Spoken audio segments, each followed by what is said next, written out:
các bạn thân yêu. Eyeliner luôn là đề tài được các bạn quan tâm và luôn trông ngóng. Với clip đầu tiên về đề tài liner này, anh sẽ chia sẻ với các bạn 7 phong cách kẻ line khác nhau để các bạn có thể tha hồ lựa chọn nha. Với kiểu liner đầu tiên, mình sẽ sử dụng sản phẩm kẻ mát dạng gel của Jung Semun và cây cọ đầu tròn mảnh Beauty Angel của Celine. Mình sẽ sử dụng tăm bông để kéo mí mắt lên trên cho hiện rõ đường viền mi mắt, rồi dùng cọ chấm gel vào phần viền chân mi mắt mọc. Với những bạn nào mới tập kẻ, chúng ta nên chấm từng chút một rồi nối các điểm lại với nhau từ đuôi mắt tới đầu mắt. Mình sẽ kẹp cho lông mi cong lên để các bạn nhìn thấy hiệu quả rõ rệt hơn nhé.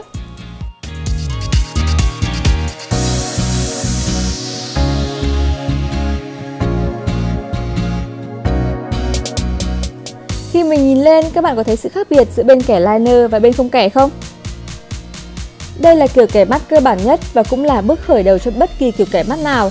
Nó rất phù hợp với những bạn muốn có đôi mắt trông thật tự nhiên mà vẫn có hồn. Hoàn toàn chúng ta có thể áp dụng hàng ngày.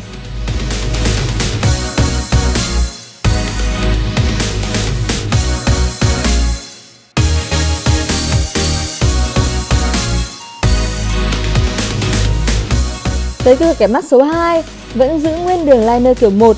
Mình tiếp tục dùng cọ kéo chiếc đuôi liner bắt đầu từ đuôi mắt, rồi dùng tăm bông để kéo nhẹ ra, tạo một đường hất đuôi thật tự nhiên. Việc này sẽ giúp các bạn dễ dàng hơn cho việc tạo đuôi mắt. Kiểu mắt này sẽ giúp đôi mắt của bạn dài hơn và có điểm nhấn hơn chút xíu, nhưng vẫn giữ được vẻ tự nhiên vốn có.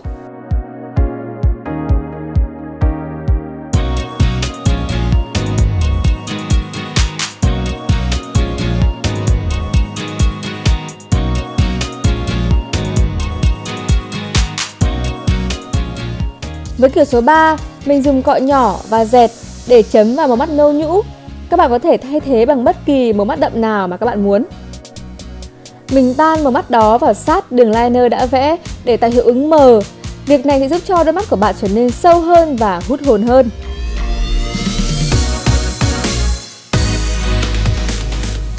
Thêm một chút ở 1/3 đôi mắt dưới nữa để tạo điểm nhấn cho đôi mắt.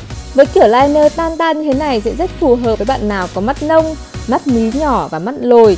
Các bạn nào có đôi mắt như vậy thì hãy càng thử xem sao nha.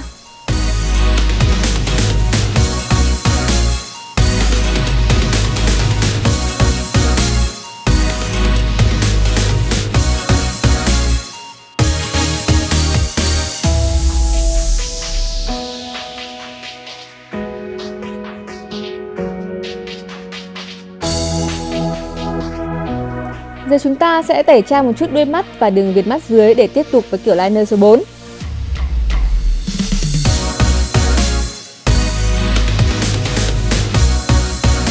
Mình sử dụng bút dạ kẻ mắt Q Black của Clio để cho kiểu liner này. Kẻ một đường thật nét, chườm lên hàng mi một chút xíu và kéo dài đuôi mắt hơi xuôi xuống thật theo đường nét mí.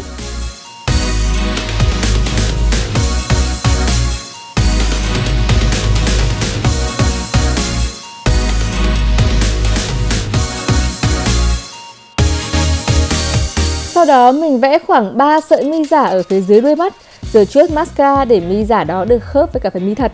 Kiểu mắt này rất phù hợp với các bạn trẻ thích sự cute và đáng yêu. Nó giúp cho đôi mắt chúng ta trở nên thật to tròn và ngây thơ. Nhưng lưu ý là bạn nào mắt xuôi quá chúng ta không nên đánh kiểu mắt này nha. Trông sẽ càng buồn ơi là buồn đấy.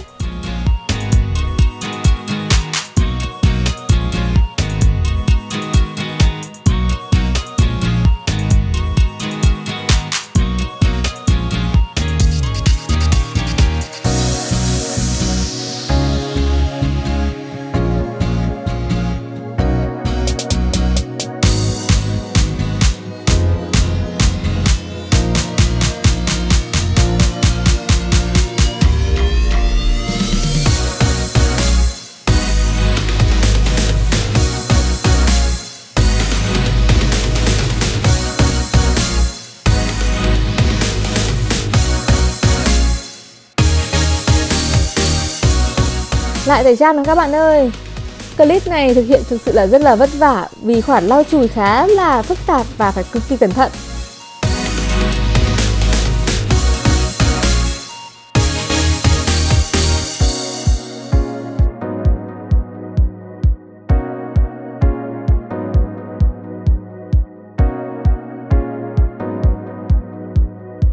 Với kiểu liner mang hơi hướng graphic như này, mình sẽ kéo mảnh liner đi quá đuôi mắt, sau đó mới đổi hướng hất liner thật xếch và mảnh, rồi nối một đường mảnh trở về đường liner ban đầu. Chúng ta sẽ tạo một đường liner rỗng ở phía đuôi mắt. Điều này đòi hỏi các bạn phải thực sự khéo léo và cẩn thận nha. Bạn sẽ trông thật cá tính và nổi bật với kiểu eyeliner này.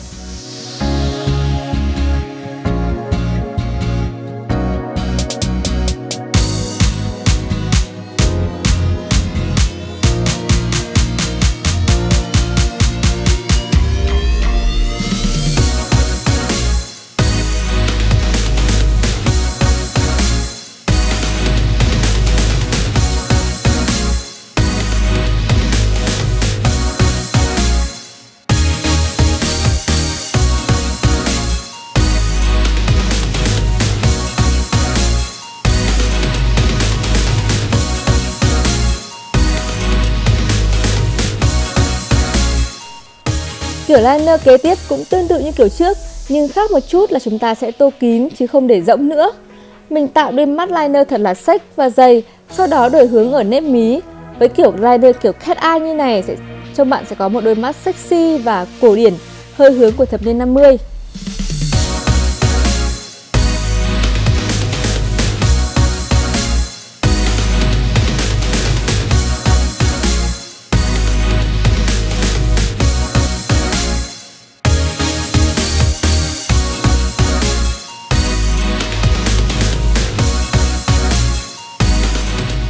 Bổ sung thêm hàng lông mi giả để cho đôi mắt phù hợp hơn với kiểu eyeliner này.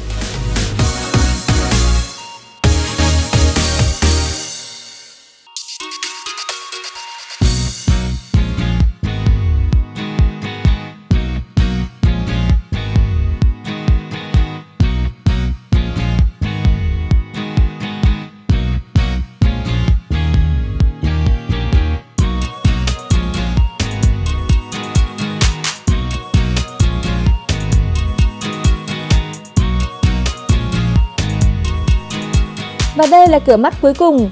Mình xóa đi một chút độ dày của eyeliner cat eye này và kéo thêm độ dài đuôi.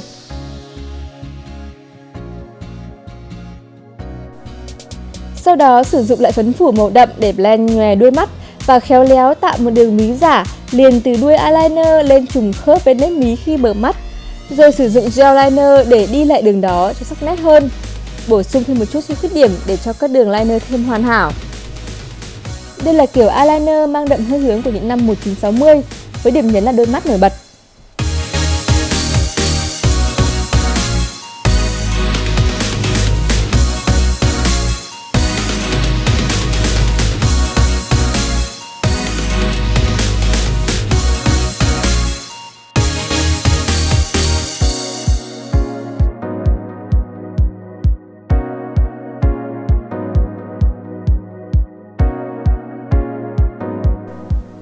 Chúng ta làm tương tự với bên mắt còn lại.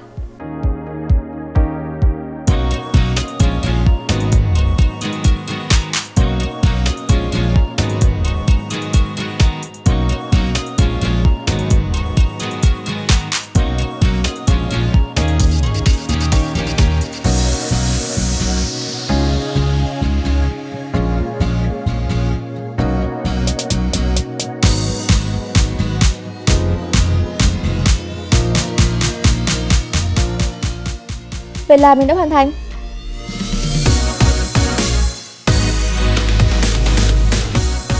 Mình vừa chia sẻ với các bạn 7 kiểu kẻ mắt khác nhau, mong rằng sẽ giúp các bạn lựa chọn được kiểu liner cho bản thân mình. Chắc chắn khi vào công đoạn make up thì liner luôn là nỗi ám ảnh của nhiều người. Nhưng chỉ cần chúng ta cố gắng và nghĩ tới việc mình sẽ trở nên xinh đẹp hơn thì mình tin chắc rằng các bạn sẽ có động lực để làm được. Cố lên, hẹn gặp lại các bạn vào những clip sau. Bye bye!